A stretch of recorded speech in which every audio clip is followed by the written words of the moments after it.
There are calls from at least one group this evening for another zone of operations to be set up in Western Jamaica. The call comes from the medical fraternity, specifically emergency medical practitioners at the Cornwall Regional Hospital. While the facility is still trying to cope with multiple gun-related trauma cases weekly, hospital records are now showing a reduction, which has been attributed to ZOSO. TVJ's Herman Green reports.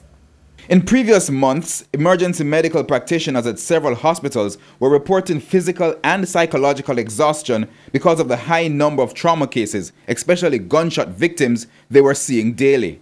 However, 2 weeks into the first declaration of a zone of special operations in Mount Salem, St. James, and doctors at the Cornwall Regional Hospital say they are starting to breathe easier. There is a definite decrease in the incident of gunshot wounds that are coming in here. There's no question about that. So that initiative has certainly allowed our life to be much more comfortable.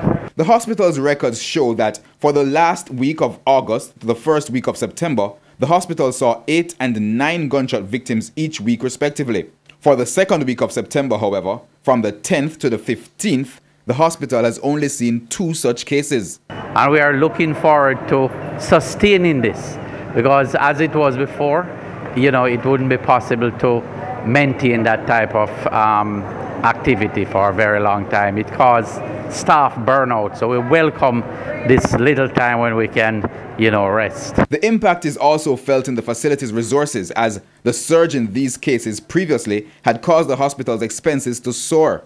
Dr. Frey therefore believes another zone should be declared in St. James or another Western parish as a matter of necessity as soon as possible. It is my impression that we should. I have no doubt that it is necessary based on what we have seen here. Herman Green, TVJ News.